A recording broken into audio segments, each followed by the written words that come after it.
जाविया। जिस जाविये की पैमाइश सिफर हो उसे सिफर जाविया कहते हैं। नंबर 2 हादा जाविया।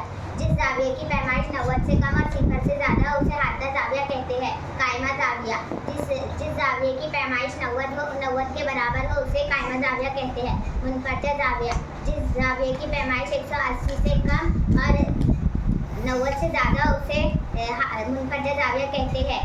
सालिम मुस्तकिम जाविया।